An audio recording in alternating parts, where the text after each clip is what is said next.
Merhaba arkadaşlar, kanalıma tekrar hoş geldiniz. Bugün sizlerle çok güzel bir model paylaşacağım. Gördüğünüz gibi şöyle kartopunun bebeğinlerini kullanacağım. Modelimiz yine tunus işi tekniğiyle yapılmış bir model. Ama çok farklı. Ben daha önce hiç görmedim. Eminim sizler de görmemişsinizdir bu modeli. İlk kez göreceğinizi düşünüyorum bu modeli. Yabancı bir kanalda gördüm. Çok da hoşuma gitti. Hem battaniye yapımında, yelek modellerinde, bebek örgülerinde tercih edebilirsiniz bu modeli arkadaşlar. Şöyle kartopun çok tatlı bir mavi, şöyle laciverte çalar bir mavisi ve krem kullandım ben. Kullanacağım. Evet, iplerim bunlar. Şimdi birlikte modelimizin yapımına başlayalım isterseniz. Evet, şimdi ben ilk olarak krem ipimle başlıyorum. Şöyle zincirlerimi çekerek başlıyorum. Çok sımsıkı çekmeyelim arkadaşlar zinciri. Çünkü daha sonra içlerinden ilmek çıkartırken zorlanmamak için ve örgümüzün alt kısmını toplamasın diye çok sımsıkı bir zincir çekmiyoruz. Evet, şimdi bu kadarı size anlatmam için yeterli. Şimdi her bir zincirimin içerisinden bir tane ilmek alıyorum. Bu şekilde her bir zincirin içerisinden bir ilmek alarak modelime başlıyorum.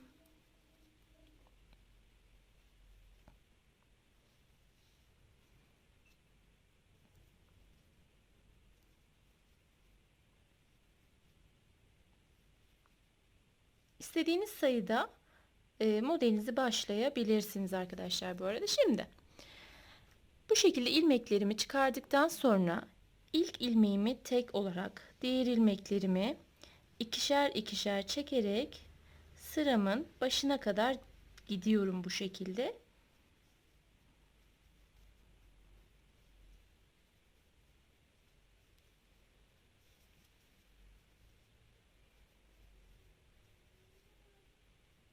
Şimdi burada iki tane ilmeğim kaldı. Bıraktım. Burada diğer ipimi alıyorum. Şu şekilde şöyle tutarak rengimi değiştirdim. Sadece renk değiştirdiğim için burada şöyle yapıyorum ki hani örerken zorluk yaşamamak için. Evet, daha sonrakilerde bu zincir çekmemize gerek yok. Şimdi ikinci ilmeğimi yine düz olarak ördüm. Bakın bu şekilde. Şimdi üçüncü ilmeğimi, bakın bunun üzerine modelimi yapacağım. Buradan bir ilmek ördüm. Bakın bu şekilde. Sonra tığın başını bir tane doladım ve aynı ilmeğin üzerinden bir ilmek daha aldım. Tığımın üzerinde 3 tane ilmeğim oluştu. Bakın şu ikisine bakmıyorum. Şöyle burada 3 tane ilmek elde ettik. Şimdi bunun ikisini bir, diğer ikisini bir olarak çektim. Sonra sıradaki ilmeğimi bu şekilde örüp bıraktım. Devam ediyorum. Bir sonraki ilmeğimi bakın düz olarak bu şekilde ördüm.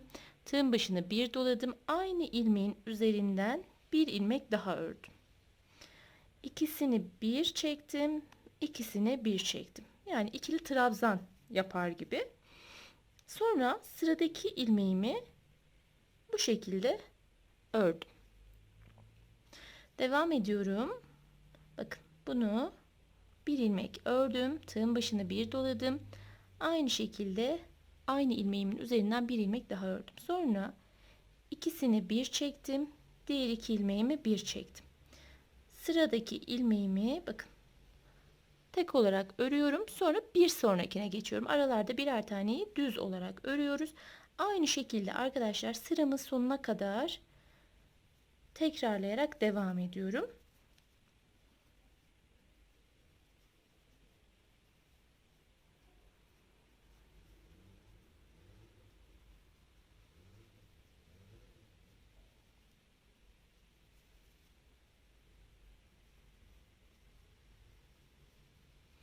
Bu arada arkadaşlar kanalıma abone değilseniz kanalıma abone olup beğendiğiniz videolarım varsa onları sosyal medya hesaplarınızda paylaşarak bana destek verirseniz çok sevinirim.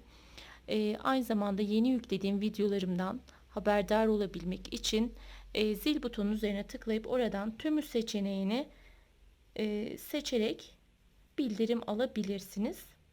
Evet, bakın buna da modelimi yaptım. Şimdi sıramın sonunda bir tane ilmeğim var. Bu benim kenar ilmeğim. Bunu da düz olarak ördüm bu şekilde ve sıramı tamamlamış oldum. Bakın, ilk sıramı yaptım. Şimdi bundan sonraki her sıramız aynı mantıkla yapılıyor. Şimdi birlikte göreceğiz. Şimdi dönüşte ilk ilmeğimi tek olarak, diğer tüm ilmeklerimi ikişer ikişer çekerek sıramın başına kadar devam ediyorum. Tüm ilmeklerimi bu şekilde ikişer ikişer çekiyorum.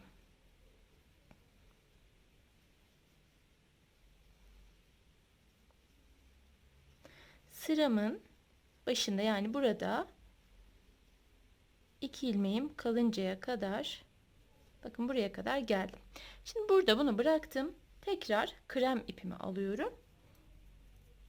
Yani rengimi değiştiriyorum burada, bakın. Bu şekilde rengimi, ipimi değiştirmiş oldum. Şimdi bakın, bu benim kenar ilmeğim. Bunların üzerine hiçbir zaman için tabii ki modelimizi yapmıyoruz. Şimdi hemen ikinci ilmeğimin üzerine battım. Bakın, bir ilmek çıkardım. Tığın başına bir tane doladım ve aynı ilmeğin üzerinden bir ilmek daha aldım. Şimdi ikisini bir, diğer iki ilmeği bir ördüm. Sonra bakın, bu model yaptığım ilmek var. Bunu tek başına düz olarak ördüm. Yani bu kez aralara, bir alt sırada model yapmadığımız ilmeğin üzerine denk getiriyoruz. Şimdi bakın, burada model yapmamışım bir alt sırada. Bunun, bakın, bir ilmek ördüm, tığın başını doladım ve aynı ilmeğin üzerinden bir ilmek daha aldım. Şimdi ikisini bir, ikisini bir olarak ördüm. Sıradaki, bakın, modelimin üstüne gelen ilmeği bu şekilde düz olarak ördüm.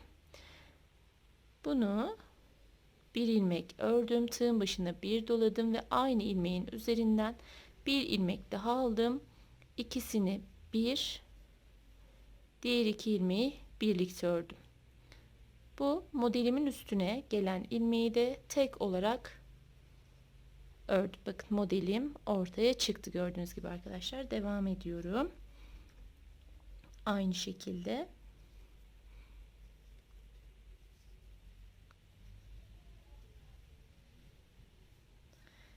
Çok sıkı yaparsanız bu model göstermiyor arkadaşlar. Hafif serbest yapmaya çalışın. Çok sımsıkı yapmamaya çalışın.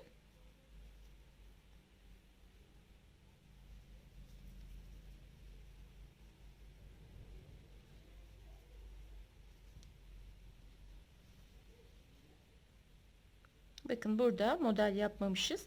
Buradan bir ilmek alıyorum. Tığın başına bir ilmek, bir tane doladım ve tekrar aynı ilmeğin üzerinden bir ilmek daha aldım ve şöyle iki seferde çektim. Şimdi sıramın sonunda iki tane ilmeğim var. Bakın, birisi bu. Bunu düz olarak ördüm. Diğeri kenar ilmeğim olduğu için onu da düz olarak ördüm. Bakın, modelimiz ortaya çıktı. Bakın, mesela şunu ben bir tık sıkı örmüşüm. Şu sanki. Ona dikkat edelim. Çok sıkı yapmamaya çalışın. Model ilerleyip büyüdüğünde çok güzel görünecektir. Şimdi ilk ilmeğimi tek olarak, diğer tüm ilmeklerimi ikişer ikişer çekerek sıramın başına kadar gidiyorum.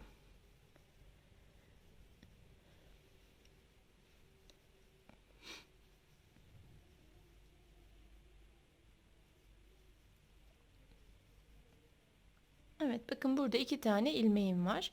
Bıraktığım lacivert olan ipimi aldım. Ben laciverte daha çok benzettim. Şöyle bakın, açık bir lacivert sanki. Şimdi rengimi değiştirdim. Bakın, bu modelimin üstüne gelen kısımdaki ilmeğimi tek başına böyle düz olarak ördüm. Daha sonra burada bakın, boş olan ilmeğim var. Bir alt sırada model yapmamışız. Buna yine bir ilmek örüyorum. Tığın başını bir doladım ve bir ilmek daha ördüm. Şimdi iki ilmeğimi bir, diğer iki ilmeğimi bir çektim. Sıradaki ilmeğimi düz olarak ördüm. Bir sonrakinin üzerine yine bir ilmek ördüm. Tığın başını doladım ve bir ilmek daha ördüm. Ve iki seferde çektim. Evet, modelim bu şekilde devam ediyor. Şimdi ben büyük bir parçanın üzerinde hazırlayıp sizlere modelimin nasıl durduğunu göstermek istiyorum.